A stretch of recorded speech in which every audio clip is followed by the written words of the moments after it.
I want you to picture a specific moment. It's, say, 10:30 p.m. You're sitting on the edge of your bed. One shoe is off, the other is still on. You're holding your phone. Okay.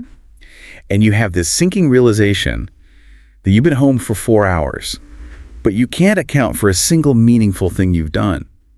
You didn't read that book. You didn't organize the closet. You didn't even really relax. You just exist. It just existed. And now the day is gone. Wow, that's such a visceral description of the vanishing day. And it's painful because it's not just about lost time. It's about that feeling of emptiness. You reach into the day to pull out a memory or an accomplishment, and your hand just comes up totally empty. Exactly. It's the hollow feeling. And that is exactly what we are digging into today. I've been really excited to talk about this stack of research because it comes from a slightly unexpected place. It really does. We're looking at a conversation script that was actually designed for English language learners featuring two characters, Maya and Leo. And I'll be honest, when I first saw English learning material, I thought, okay, are we to be analyzing verb tenses today? Because I'm not sure our listeners signed up for that. Right. But once I started reading, I realized this is a Trojan horse. That is the perfect way to describe it. I mean, on the surface, it's about how to fit language study into a busy life. But if you scratch the paint off that Trojan horse, what's inside is actually a masterclass in behavioral psychology, time management, and, the philosophy of how we live our lives. It answers that question. How do you learn a new skill, whether it's English, coding, or playing the guitar, when you're an adult with a job, a commute, and a distinct lack of energy? And even deeper than that, right? How do we stop the day from vanishing? The material sets up this tension between resting and losing time, and I think that distinction is where most of us get tripped up. So let's get into the weeds here. The conversation starts with a definition of wasting time. And I feel like I need to defend myself a little because I like doing nothing sometimes. Is doing nothing wasting time? This is where we have to be really precise. The character Leo in the text argues that wasting time isn't about having fun, and it's not about genuine relaxation. If you're sitting on a porch watching the sunset and you feel peace, that is not wasted time. That is living. Okay, good. Yeah. Because I was worried the fun police were coming for my weekends. Not at all. Leo defines wasted time as the moment when time disappears, and it leaves nothing useful behind and no joy. It's the void. It's the void. It's that gray zone where you aren't being productive, but you're also not recharging. There is a metaphor in here that I found genuinely kind of haunting. The pocket change theory. It's a brilliant analogy. Imagine you're walking around all day with a pocket full of loose coins. These coins, they represent your minutes. Now imagine you have a small hole in that pocket. Okay, I'm with you. You're walking to the bus stop, a penny drops. You're waiting for the coffee machine to heat up, a nickel drops. And because coins are light, you don't hear them hit the ground. You don't feel the weight change. You just keep walking. And then you get to the end of the day, you reach into your pocket to buy some free time for yourself, and it's empty. Exactly. And here's where the metaphor gets a little sharp. If you lose $5 in change, you're annoyed. But you can go to work, you can sell something on eBay, you can earn that money back. Right. Money is renewable. But you cannot get a refund on time. That Tuesday afternoon at 2:15 p.m., once that minute drops through the hole in your pocket, it is gone. It just doesn't exist in the universe anymore. That is actually kind of heavy. It makes me think about those transitional moments, like waiting for an elevator. That's probably, 90 seconds? Right. And what do you usually do with those 90 seconds? Honestly, I stare at the floor numbers, or I pull out my phone, unlock it, realize I have no notifications, and put it back. That is the coin dropping through the hole. It wasn't rest. You didn't close your eyes and breathe. It wasn't productive. You didn't learn anything. It was just vaporized. So we're bleeding these coins all day long. And the source material highlights two specific ways we do this. And I have to say, looking at the character of Maya, I feel very seen and not in a good way. Maya talks about the one more episode trap. She stayed up way too late watching a series. Which we have all done. The cliffhanger hits, the little countdown timer starts in the corner of the screen, which I think is the most manipulative invention in history, by the way. Oh, it is. And you just let it ride. And why do we do that? Is because we tell ourselves we're relaxing. But look at the other example, Leo. He talks about the just 5 minutes lie. Oh, this one's the classic. I'll just look at my phone for 5 minutes to decompress. And down the rabbit hole he goes. One video turns into 10. He looks up and an hour is gone. But here is the critical question the source asks. How did he feel after that hour? He felt worse. He said he felt more tired. That's the diagnostic test. If you finish an activity and you feel drained, foggy, or guilty, You weren't resting. You were wasting time. You were in zombie mode. It's like eating junk food when you're hungry. You eat a whole bag of chips, and physically your stomach is full, but you feel gross. The scrolling is junk food for the brain. Precisely. It provides no memory, no restoration, and no progress. It's just the loose change falling out of the pocket. Okay, so we've identified the problem. We have a hole in the pocket. How do we sew it up? Because it's easy to say, stop wasting time. But in practice, my brain just sort of wanders off. That word wandering is key. The source introduces a strategy of intentionality versus wandering. They use the analogy of walking. If you step out of your front door and start walking without a destination, where do you end up? Nowhere. You just sort of loop around the neighborhood until you get tired. Exactly. Wandering is the default mode of the human brain. If you don't give it a command, it'll drift. The source suggests that to fix this, you have to decide on a destination before the chaos of the day starts. But hold on, I have to play devil's advocate here. Because I can hear the listener saying, I have enough decisions to make. I have to decide what to wear, what to feed the kids, how to reply to my boss. I don't want to plan every single minute of my downtime too. And that is a totally valid objection. If the goal is I will plan every second, you will fail.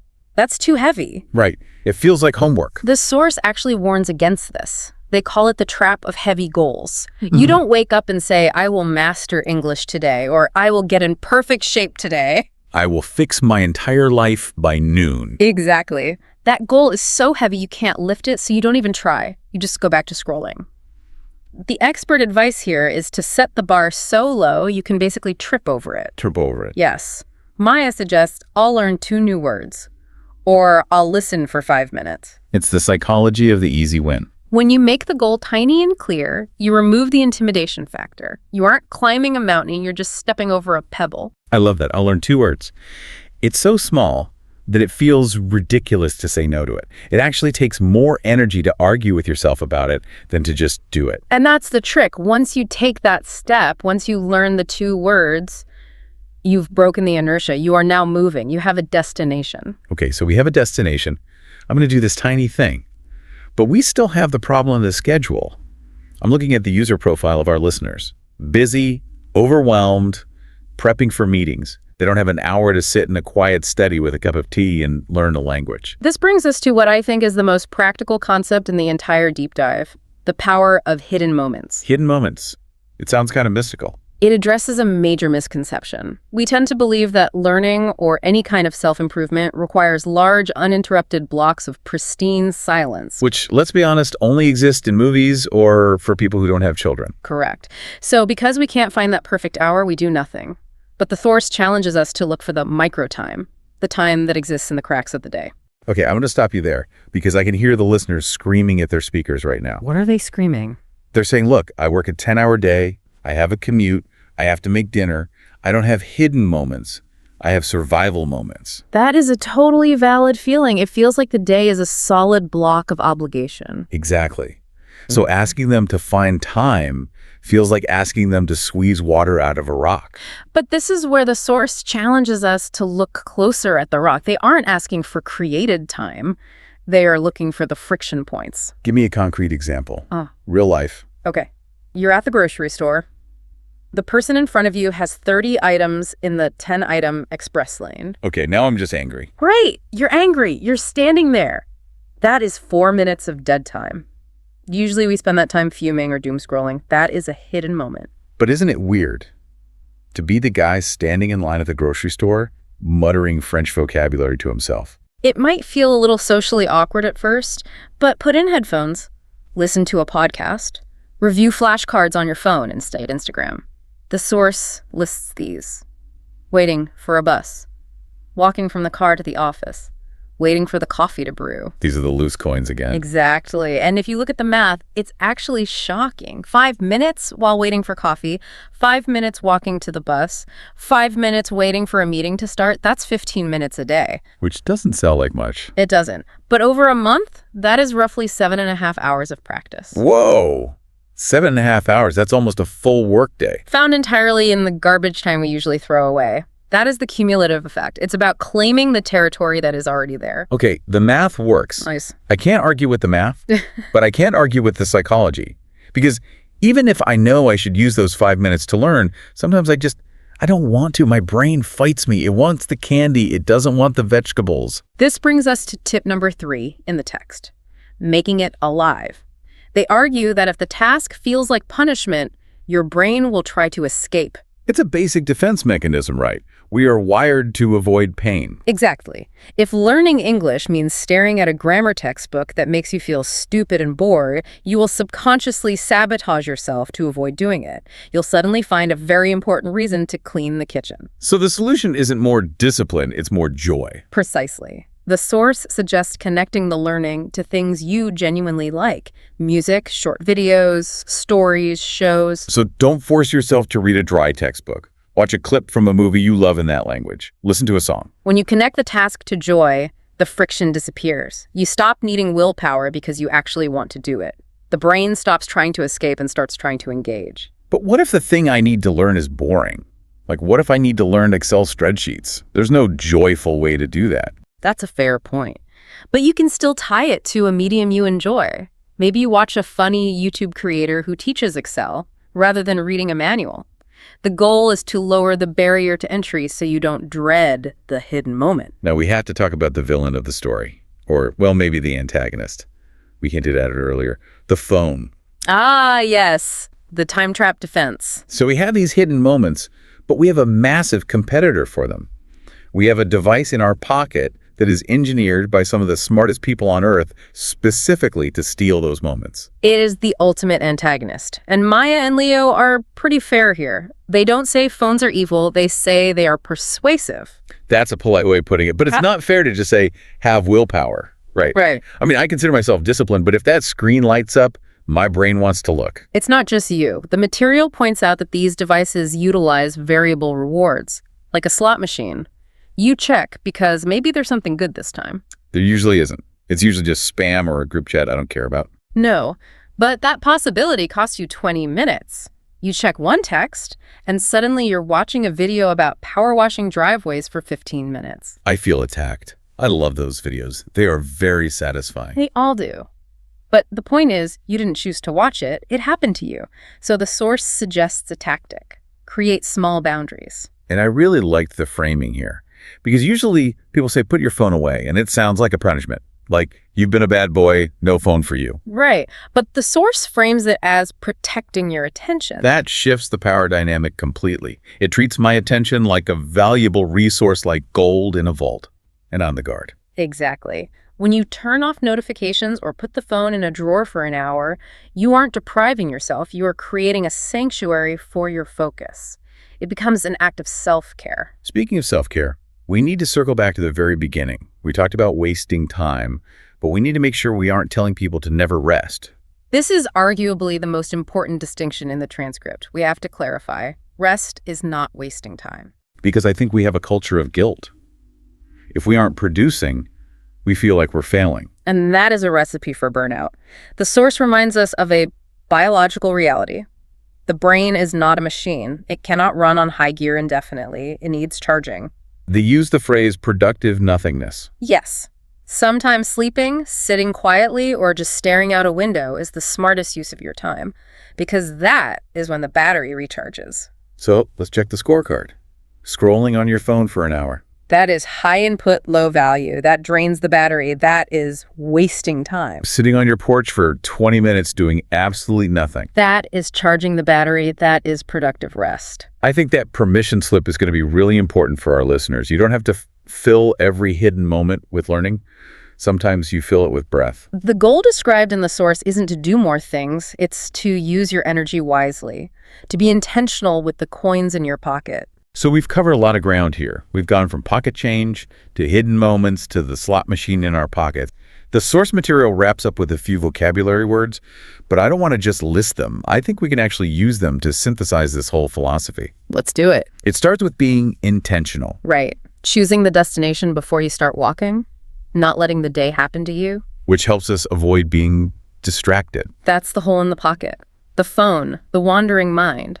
So we build a routine. But not a heavy one. A routine built on those hidden moments, the micro habits. All while keeping balance. Remembering that rest is part of the work. And if we do all that, we are finally able to invest time.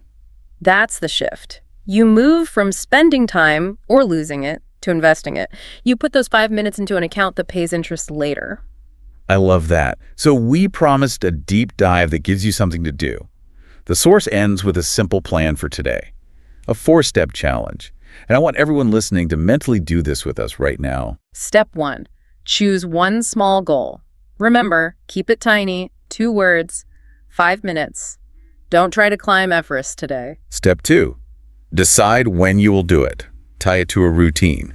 When I wait for the bus or while I brush my teeth, if you don't give it a time, it won't happen. Step 3, keep it light and enjoyable. Don't make it a punishment. And step 4, this one really surprised me, but the more I think about it, the more I realize it's the glue that holds it all together. Step 4 is, when you finish, say, well done. It feels a little cheesy, right? Talking to yourself. It might feel that way, but the source highlights the importance of kindness toward oneself. If you acknowledge the win, you get a hit of dopamine. You feel good. And if you feel good, you are more likely to do it again tomorrow. It's the anti-shame approach to productivity. Exactly. You close the loop, you turn the behavior into a positive habit. So, to synthesize all of this, we are not asking you to overhaul your entire life starting tomorrow morning. Not at all. That would be the heavy goal mistake. This is about spotting the loose change in your pocket. It's about noticing those 5 minutes here and 10 minutes there that are currently slipping through the hole. And instead of letting them fall into the void of doom scrolling, you spend them on something that matters to you, whether that's learning English, reading a book, or just closing your eyes and actually truly resting. Even a few minutes is an investment. You didn't lose that time, you kept it. And over a year, that investment compounds into something massive. So here is our final thought for you. We want you to try this today. This raises a provocative question for you to take with you. Think about your day so far. What is one hidden moment that you gave away to your phone without thinking? Identify that moment and ask yourself, what would happen if you claimed it back just for today? Try it. You might be surprised by how much time you actually have. That's it for this deep dive. Thanks for investing your time with us. See you next time.